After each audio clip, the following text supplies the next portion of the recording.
fix it, you drink water.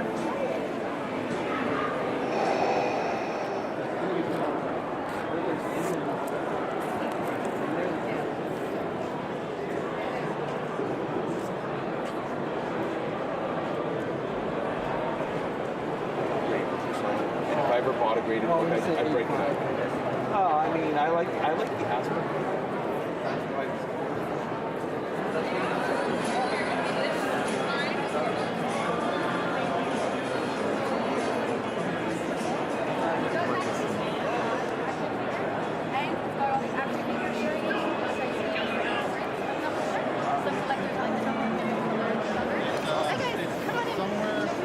On the bottom there, I think What you need to spend and this and that, you know.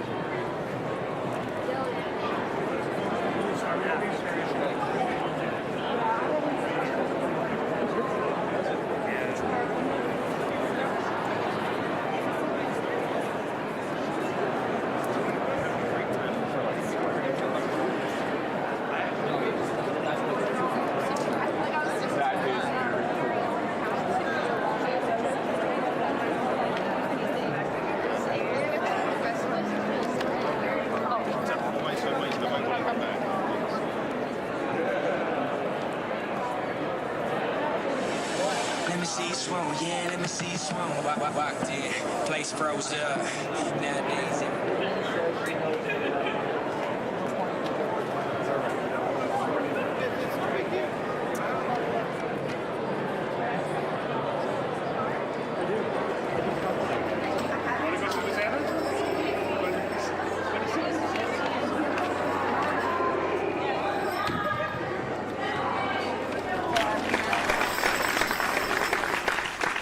Yeah. Welcome to 2018. Feliz Años Nuevos. Did you like that footage? Well, that was great footage from our last con of 2017, December Con. December Comic-Con, yeah. We call it December Comic-Con, but it's really called Fan Days. And it's put on by the same people that put on the Fan Expo each year. And it's a kind of appreciation because it's only a $10 cover charge, which is right in my alley. I'm there for a tenner. For sure, for sure. And it is touted, and rightly so, as the largest one-day con in Canada. And it is. There must have been, I swear there had to have been 2,000 people lined up before the show even opened in the morning. And a really successful show, a one-day show, but you got a lot of great vendors there. Most of it's comics, but not all. No. Actually, there were quite a few vendors missing, but who was there, they had some good stuff. Specifically, I would say the dealer of the show, Hagenland. They had the good stuff. They brought the stuff. Absolutely. But everyone had steep discounts. I got good deals. There was good deals to be had. So everybody got some great books, including myself. I got some great books. I picked up a book for you. But as you can see, what we're starting with here, these two boxes. This is your score. Comics aren't the only thing I picked up. This is my score.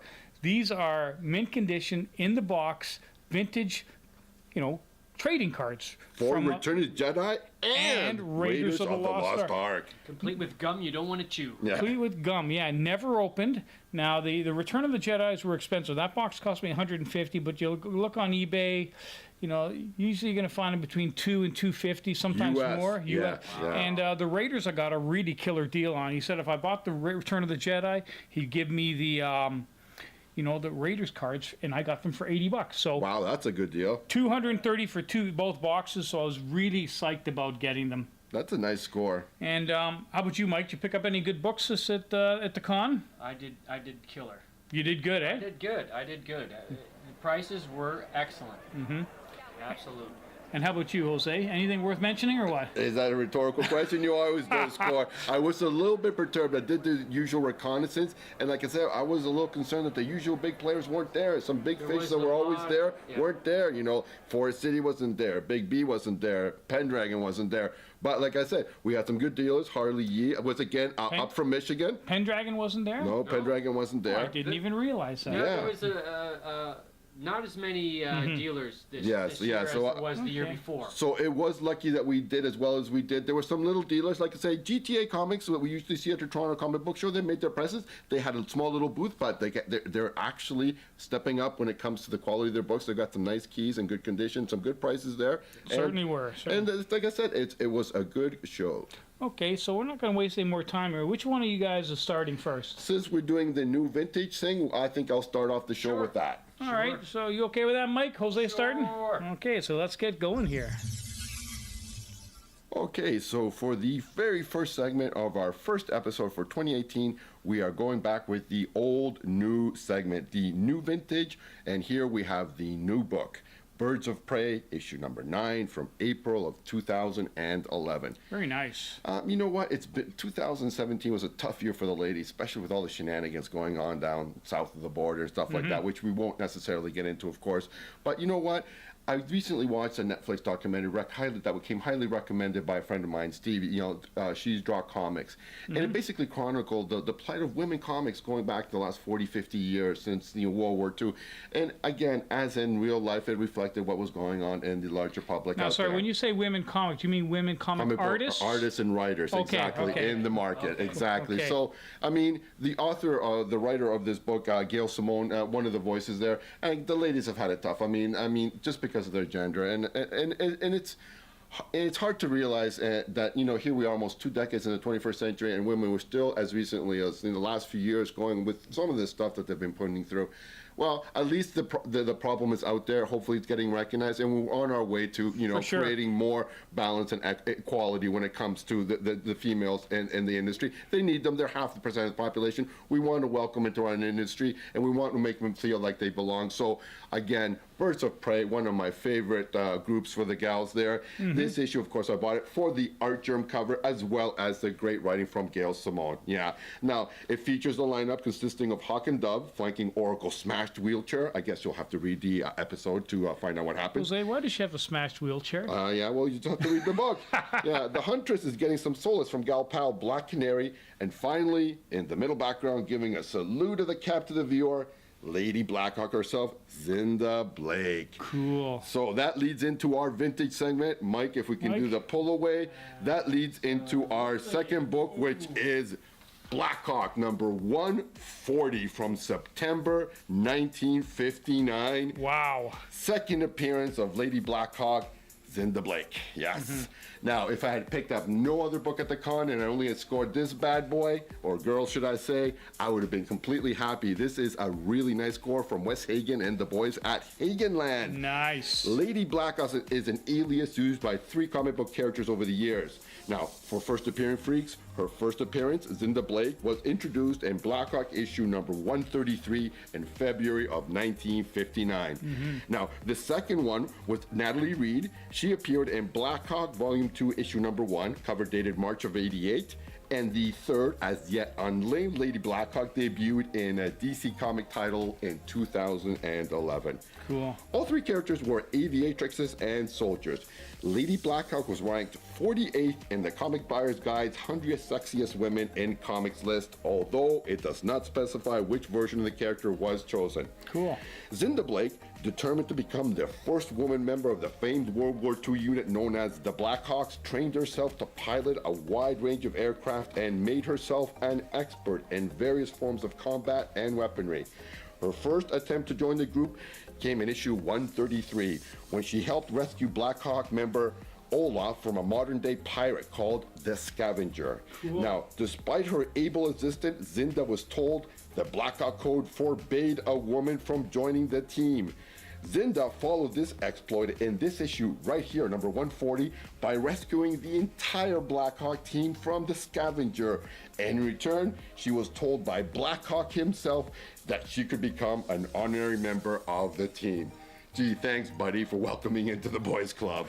Things don't change. Anyway, due to the time warping effects of 0 Hour, Zinda is now in the present DC continuity, looking as she did back in 1959. In 2004, Zinda began service as the team pilot for the Birds of Prey.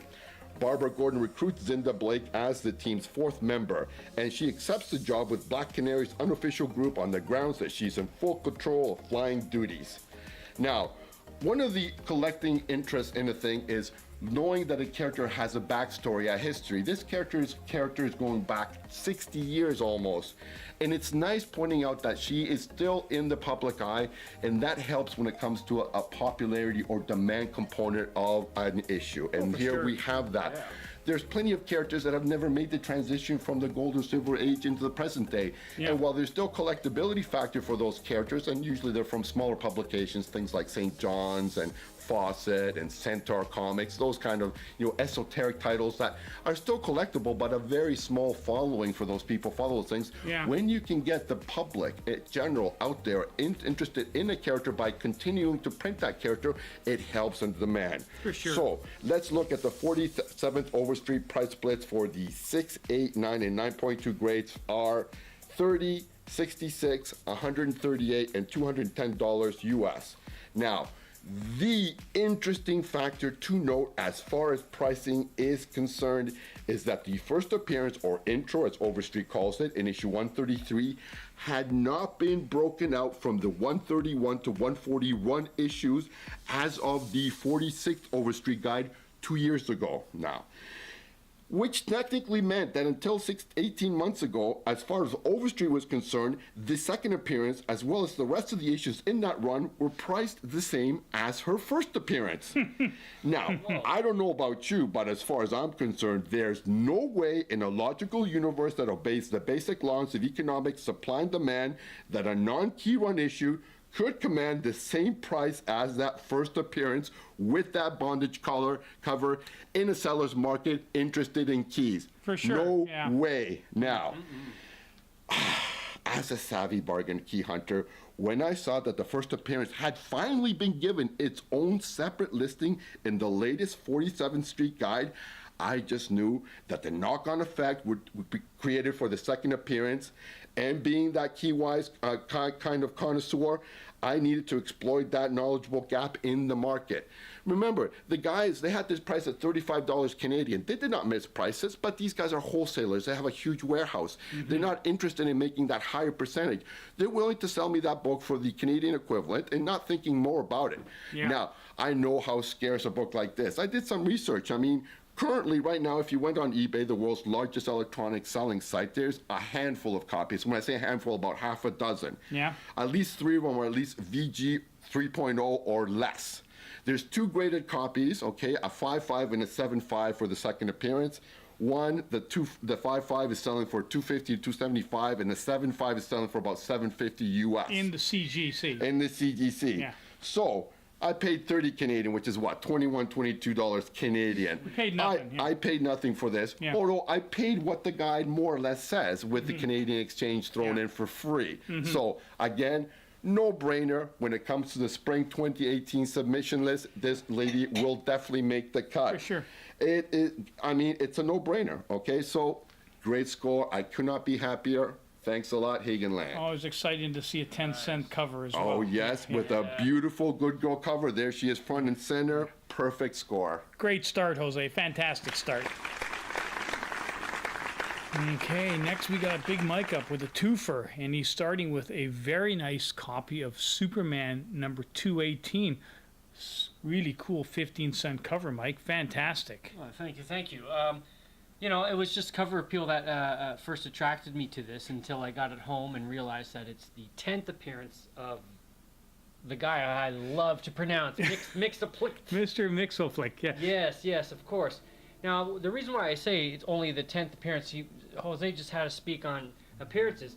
He had 448 appearances right up until the modern day. Really? So I think a 10th appearance is still...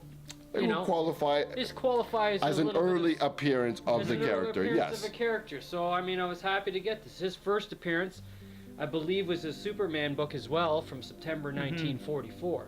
So I'm happy with that. I was really happy about researching that and checking it out.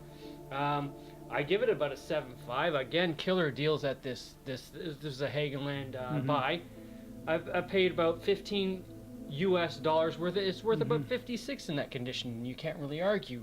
Yeah. I mean, you know, give or take a half a grade. It's from July '69, and I'm happy with that. Mr. Mixoplick has been mentioned a couple times, and if you ever watched the series, The Comic Book Men, I haven't watched it in the last couple seasons, but I do love that show, that Kevin Smith show, and Yeah. he's mentioned it there a couple times. So yeah, he's a pretty major, I guess, nemesis of Superman, He's or in the was. storyline for Rebirth as well. So he's still being used. Yeah. Yeah, and all I can add to that is that you never can hurt a pretty girl in a mini skirt. Yeah, it does it for Cool. me. Oh, it's Yeah. a great cover. Yeah. What do you got underneath there, Mike? Underneath, there's something you've already seen, so I don't need to do a lot of speaking about this. Ooh, I know that lady. Yeah, Oh, so nice. you know, I mean, I'm filling in my run too, and I love that book, Jealous of Jose. So I picked it up too. I would probably have to give this about a 6. Unfortunately, there's a little bit of too much of a blotch right here. I mean, it is all very square and everything like that. Yeah. That's a nice Medusa cover, Amazing Spider-Man I'm number happy. 62, right? Happy, given that I paid. It's a great Medusa cover. It's an early, I think it's their second crossover for the character, and it's a tough, really tough white character. You'll see some staining, to the left, to the right there above the lock of hair there. He pointed out, and it's got some light tanning around the edges, which you can get sometimes. So yeah, it's about a mid-grade 6.0 book, but it's Yeah. a great cover because it's a fantastic Medusa depiction there by that classic guy John Romita Sr. Yeah, I like that book. Yeah, you picked it And up. I you only picked up- paid $26.50 Yeah. US for this, which makes That's a it good killer. price. price, yeah. That's a good price. Giving it a worth about 63 in that. You did well on that book, Mike. Very, very good score for you. Fantastic, Mike. Thanks for bringing it in. Well, this won't be a long segment. I won't stand for it. It'll be like throwing the starving masses, I don't know, something bad. Yeah, me too. Yeah, I mean, the comic convention wasn't the only thing that happened this December. Moi also had the opportunity, the privilege of attending the Canadian premiere of the latest Star Wars film, The Last Jedi. And when did that happen to be? What was the date on that again? Well, maybe I can show you that here, just so you guys know. Because I got my commemorative ticket. Yes. So that would be Wednesday, December 13th at the Scotiabank Theatre. Oh, I remember what that day was. That was my birthday. That's right. Well, honestly, am I going to go to your birthday or am I going to go see the premiere of Star Wars? What's more important? Oh, I see where your loyalties lie. Supposed best friend, you magnificent bastard, you. Anyways, it was an absolutely fantastic night. I'm sure it was. And my seat assignment at B11 was actually pretty good, and I really enjoyed it. A fantastic film, and the nice thing about going to these openings is that it's a really electric night, an electric atmosphere. Everybody's really happy. Hey, stop rubbing it in. That's it. Cut. Cut. You get to see a lot of local celebrities there, and a lot of people taking pictures, a lot of the press there, and it just really is something that I think everybody has to experience once. Oh, yeah, now you're really rubbing it. So, in other words, in so many words, he's saying it was festive and it was like a party. Everyone was invited except me on my birthday. Oh, you regular little peons, you don't get to go, but me, I get to go. You elitist bastard, you. That's it. Come to Revolution, you're the first up against the wall. And we've had this conversation too, because I know some of the viewers on Rotten Tomatoes have not given this really good reviews. Yes, about 53% positive only. But the film critics are what, around 90? Yeah, which goes to show what they know. No. Just honestly, Heard some dark rumors. approach the film with an open mind. Is it a perfect film? No. I'll admit it. It's not a perfect film, but it is a very good film, and I pretty much guarantee you are going to enjoy yourself. I will decide that for myself when I go see it without you. And thugs are on their way for rubbing it in. Break those kneecaps. May the Force be with you. The Death Star plans are not in the main computer. Okay, so yeah, I know it was just a matter of time before you came home with this one. I know you'd been looking for this one for a while. Gratch, you finally got it. Not an expensive book, but one you've been looking for some time, I suppose, right? Yeah, I mean, other than the number one, which I still don't have, and you have 2 copies of. So this is Marvel Feature Volume 2, Issue Number 1 from 1975, November. Yeah, it's the first headlining series for Red Sonja. Now, with a Red Sonja movie back in development, it's probably a good time as any to look at the character. Now, the character of Sonja, who first appeared in Conan issue number 23, which I own of, a CGC 9.8 copy, if I might say, is very different from the character Robert E. Howard created way back in 1934. The character was originally called Red Sonja of Rogatino, and she was a swashbuckler of sorts. She appeared in a short story called Shadow of the Vulture. Cool. Originally, she had nothing to do with the sword and sorcery world that Conan resides in. Now, this book is sort of like a first miniseries for Red Sonja. Now, well, it's her first headlining series, an appearance in a comic book, it feels like the marketplace has decided that this book is for some reason less important. I think that's a huge mistake. Red Sonja's run on the book only lasted 7 issues, which I think is part of the problem. But it should be noted that while it was only 7 issues, it did well enough that Sonja was eventually given her own monthly series later that same year. Now, her first series only lasted, I think, 15 issues, but again, that's kind of besides the point. Yeah. 47 Overstreet price splits for the 8, 9, and 9.2 grades are $16, $23, and $30 US. $20 paid, which is about $15 US. You know, I figure it's about an 8, maybe an 8.5. I paid right within grade for that. Yeah. So let's get to the second Wait, I got book. one question before we go to the Yes. next book, Jose. You just Yes. mentioned that Red Sonja, they're going to be coming out with a new feature film. Well, it's in development, In development. which that could be development hell. Well, It may never come out of okay, there. They just- need to put together a story, get a package together. So I just got a quick question here. What do you think the chances are Yeah. that Brigitte Nielsen will be playing Red Sonja again in the next film? 0. Yeah. I mean, Yeah, I saw her recently. She's not held well. Yeah. she's not held. Well, anyways, anyways, okay, Mike, let's go on to the next one. The next one. Yeah. Next. Next. All right, the next one is Marvel Premiere issue number 48 from June of 1979. The second appearance of the new Ant-Man and the third appearance of Scott Lang. Now, so double whammy of a key issue appearance, of course. Second appearance of Scott Lang as well as the new Ant-Man. What do people tend to forget is that this is the third appearance of the character Scott Lang in comics in general. Cool. This is somewhat of a sleeper. Not that many CGC 9.8s out there, not because they're rare, of course, most likely because most collectors have yet to bother submitting them to CGC. Actor Paul Rudd shocked quite a few fans, including myself, when he was cast as Scott Lang, but he was a pleasant surprise, and he really owned the role. It worked, yeah. That first film definitely surprised a lot of folks and was a nice conclusion to the Marvel Phase 2 of movies. Looking forward to Ant-Man and the Wasp with Evangeline Lilly when it's released next year, or should I say this year, July 6, 2018.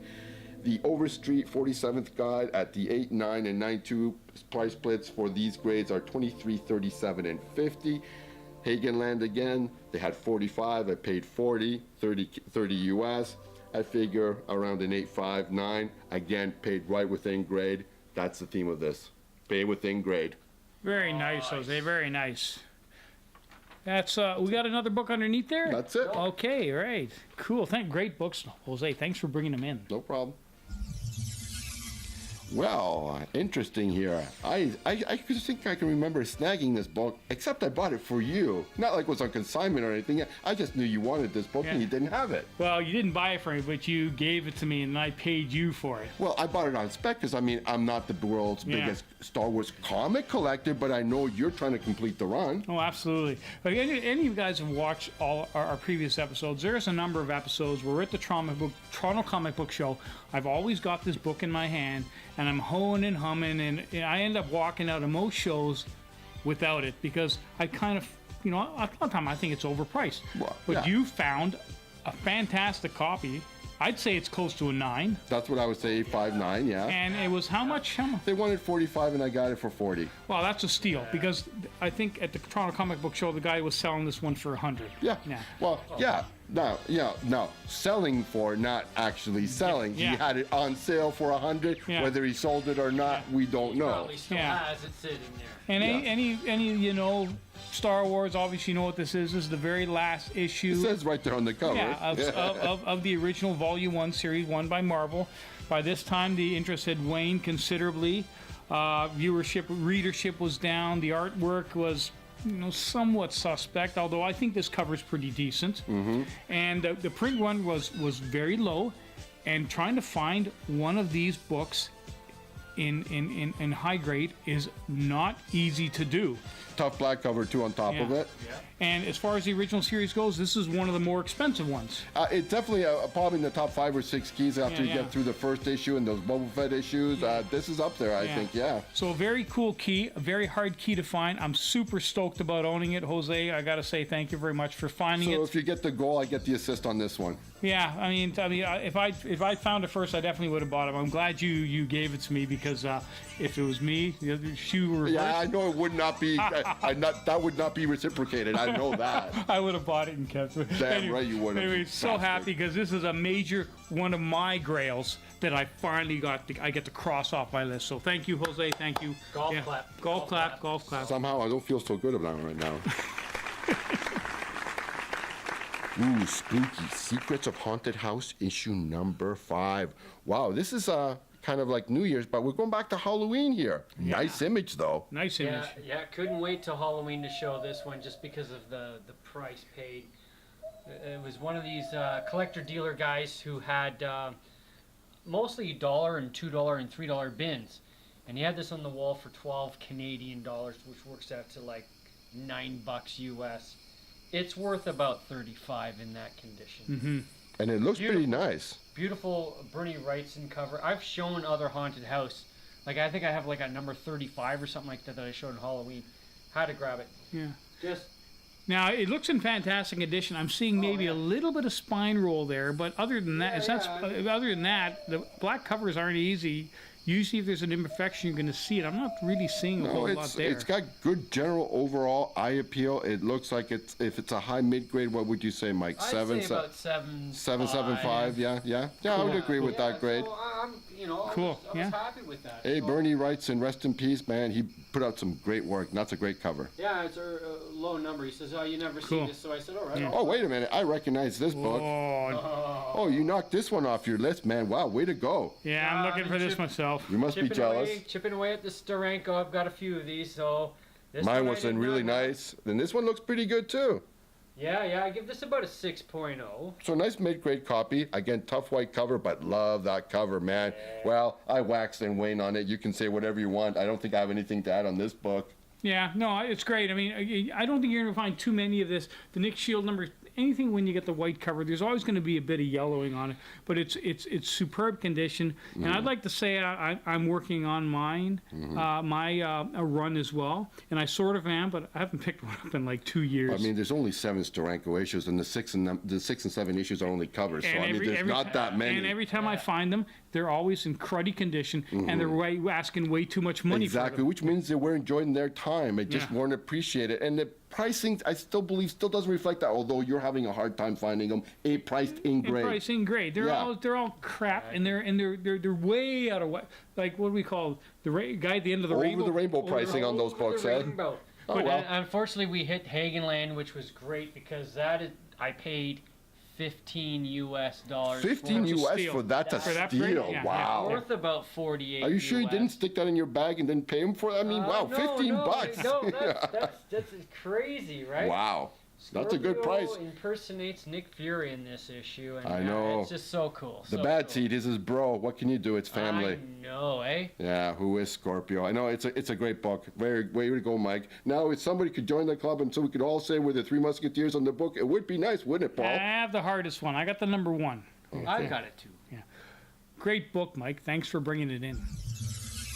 Okay, next we got a really nice copy of Showcase number 32. Man, I always love when we get these 10-cent covers. And Jose, you've been really, well, you're definitely kicking my ass now as far as the 10-cent covers go. That's for sure. Yeah, I can't count on my fingers and toes, right? I got over 20, which is what I'm saying. And I think I got one. I got like 3. yeah, this is from June of 1961. Yeah.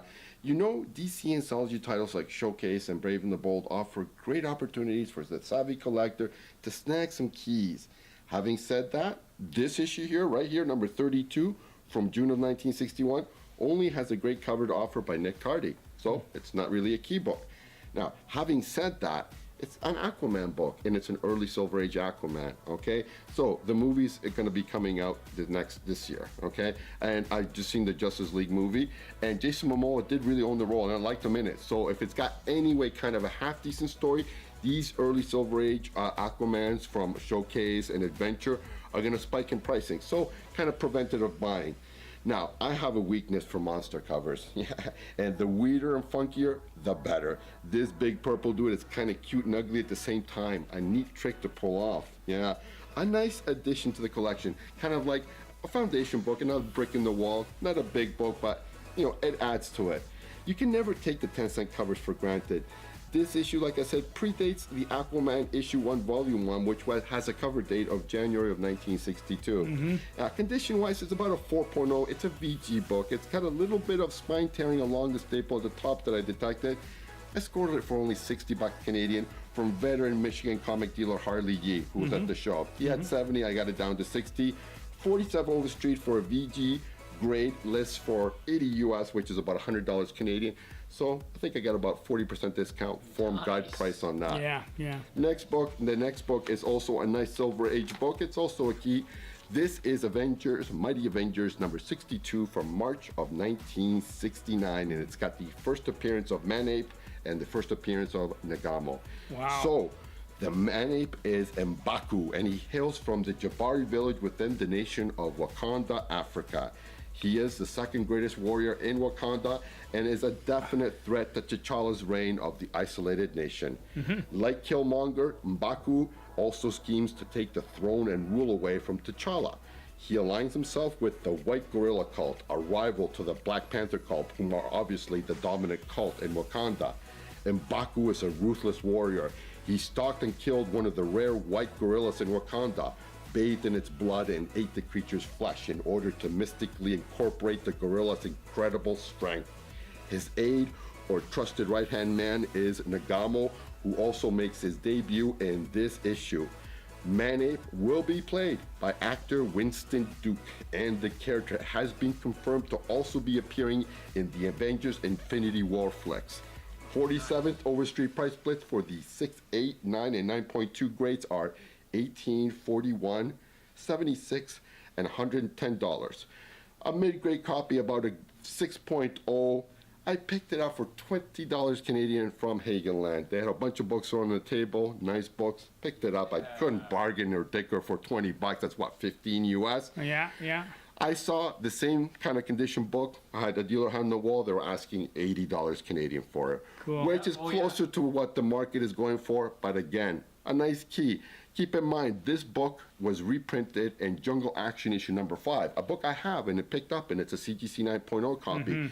It's a great first appearance here. We have the original Silver Age, and with the first appearance of a nice enemy, the White Ape there, that I can't fault it. For 20 bucks, it's a no-brainer. Cool. Absolutely. Fantastic books, Jose. Thanks for and that's a nice key. That's a nice key. Yeah, very nice key. I mean, I love it. We should. Well, I don't even have to say it. You're the king of keys. But sometimes a nice cover is its own reward that's too. for sure. Thanks for bringing them in.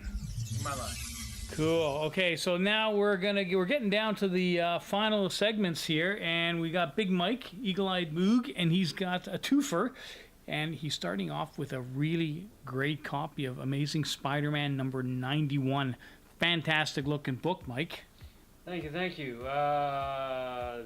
This is the first appearance of Sam Billett, who was a candidate for New York's district attorney, who obviously not such a nice guy. He's got some things. He's got some issues. Got some deviant whatever. He's not a good guy by any means. He's more of a bad guy. Again, December 70. Only paid 15 US bucks for that. Worth about 51. Now, the grade I give it is a 6 because there is pen mark there. Someone tried to erase it. Yeah. Right there.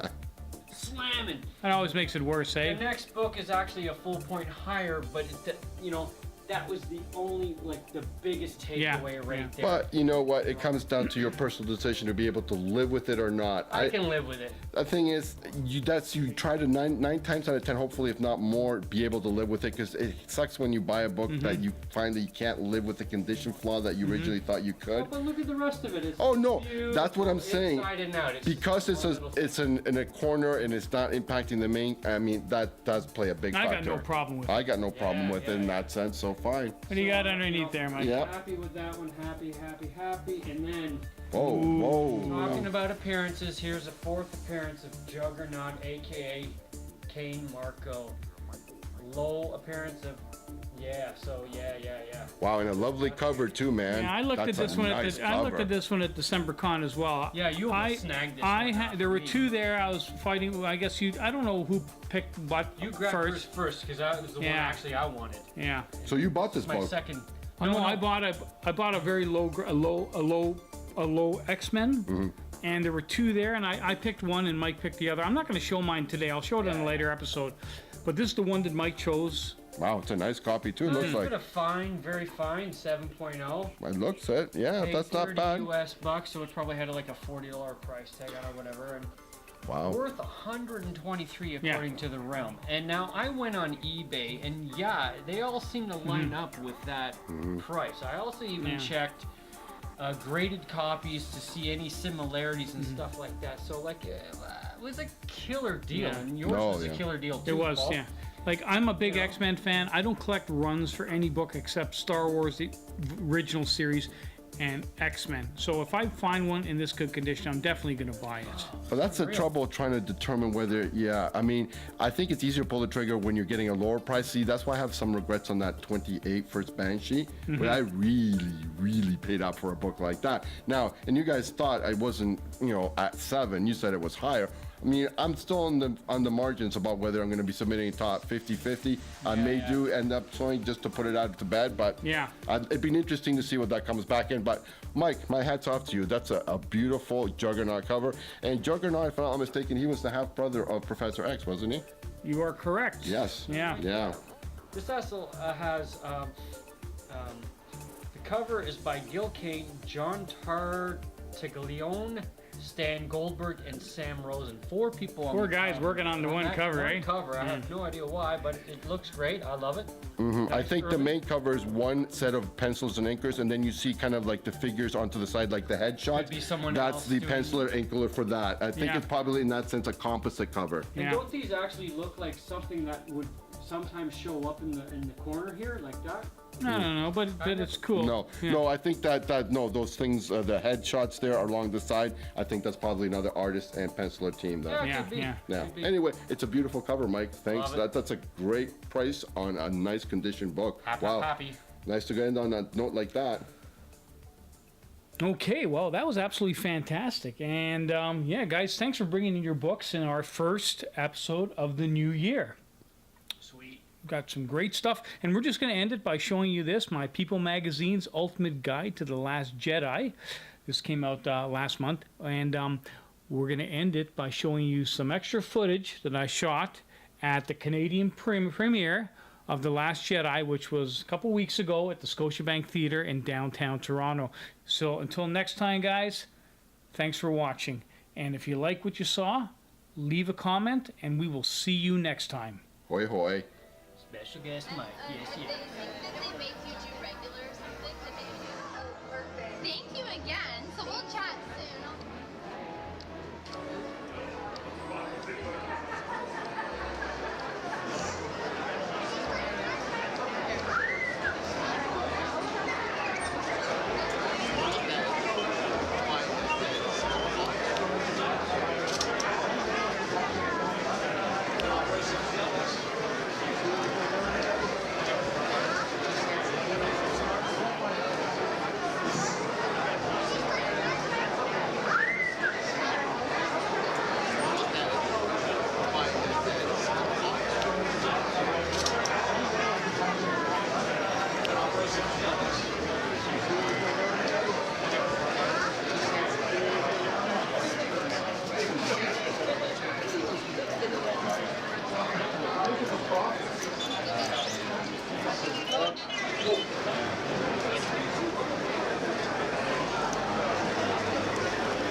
nickname our little play.